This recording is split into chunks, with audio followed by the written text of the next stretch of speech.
लोगों की ताकत की वजह से ये सब कर रहा हूँ। मेरे पास कुछ नहीं है, ताकत है वो आप लोगों की भी। आज मैं विधायक नहीं हूँ, फिर भी मैं अपने आप को ये महसूस करता हूँ कि आपका आशीर्वाद मुझे वैसा ही मिल रहा है, उससे भी ज्यादा मिल रहा है। विधायक के रूप में नहीं, आज बिना विधायक के रूप में भी आपका मिल रहा है। इसलिए मैं आपका बहुत ऋणी हूँ। मैं आपका ऋण चुका नहीं सका, लेकिन विधायक के रूप में नहीं, बिना विधायक के भी जब भी मुझे जहाँ कहीं मौका मिलेगा मैं आपका ऋण चुकाने की कोशिश करूंगा।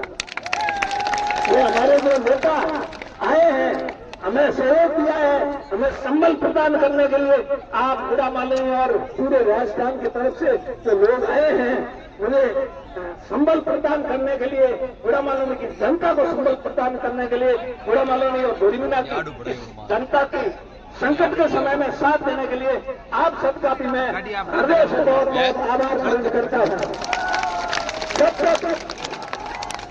जब तक आप लोगों का आशीर्वाद मिलता रहेगा, आप लोगों के साथ मजबूती से खड़ा रहूंगा, इस बात का मैं आपको विश्वास दिलाना चाहता हूं। मैं एक प्रश्न पूछना चाहता हूं। मैंने एक प्रश्न पूछा, भाई आपकी ये नौबत क्यों आई, पार्लियामेंट साथ क्यों किया? उनके पास आज उसका कोई जवाब नहीं, कोई जवाब नहीं आया। मैं ये पूछता हूँ, या गुड़ामाल में धोरीमीना की जनता है, उनके बच्चे पढ़े होंगे, सबके अनपढ़ नहीं है, सब बाड़मेर में पढ़े, बालोतरा में एक भी नहीं पढ़ा। कोई पढ़ा हो तो ये बता। बाड़मेर क्यों गए? बालोतरा जाते, बालोतरा ठीक था तो बालोतरा जाते, बालोतरा ठीक नहीं था, बाड़मेर ठीक था, इसलिए सबने शिक्षा बाड़मेर से ग्रहण की। तो इससे आप समझ लो कि बुरा राणा सुरेंद्र सिंह जी कह रहे थे, भवानी सिंह जी जब पढ़ते थे वो भी बुरा से वहां उठते थे रात को और फिर बाड़मेर जाते थे, उनकी शिक्षा भी बाड़मेर से है। इस बुरा और धोरीमीना के लोगों की तो हर तरह से बाड़मेर जिला सही था। हम पीढ़ियों से बैठे बाड़मेर जिला, कोई आज तो बना नहीं है, आज तो हम बाड़मेर जिले में गए नहीं।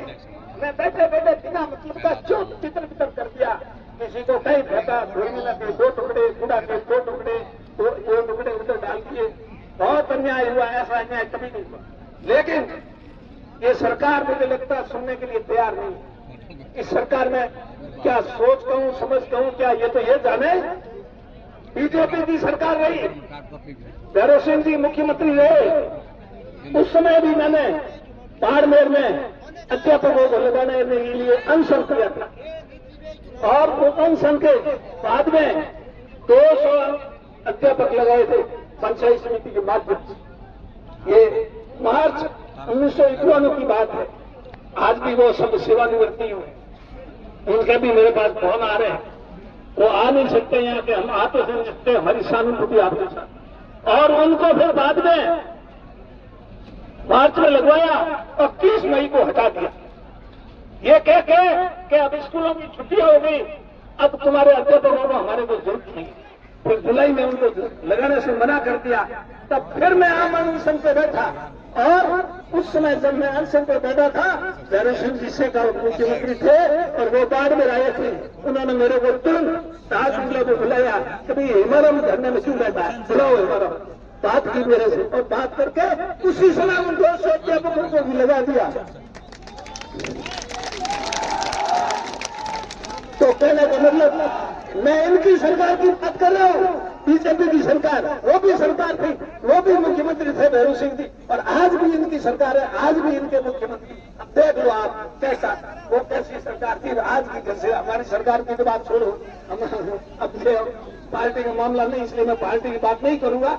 मैंने ये जब यहाँ के लोगों ने धरना दिया कि भाई ये तो इसमें तो 36 ही बोल गए और सभी पार्टियों के लोग प्रभावित होंगे, बालोतरा जिला कांग्रेस वालों के लिए थोड़ा ही है, बीजेपी वालों के लिए बाद में अलग कर दिया हो तो मेरे कोई दिक्कत नहीं तो दिक्कत तो बीजेपी वालों को होगी, आरएलपी वालों की भी होगी, और दूसरी विचारधारा के उनको भी होगी। आरएलपी ने हमारे को समर्थन दिया, उसके लिए मैं उनका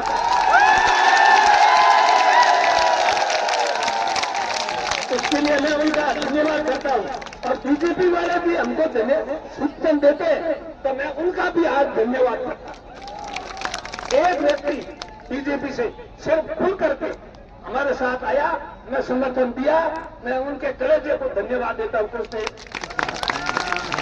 उनके इस कलेजे को धन्यवाद देता हूँ। बाकी लोग बीजेपी में जो अभी हैं बहुत दुखी है, सब के मेरे पास फोन आ रहे हैं कि हिमाराम जी आप अकेले नहीं हो, हम आपके साथ हैं, लेकिन हमारी मजबूरी है, इस मजबूरी की वजह से हम आ नहीं सकते। कुछ लोगों को 3 साल पड़े हैं, इसलिए वो मलाई अभी बाकी है, इसलिए मलाई भी खानी जरूरी है। धन्यवाद। जननायक साहब, और मैं निवेदन करना चाहता हूँ युवा नेता पूर्व छात्र संगठन भाई निर्मल चौधरी को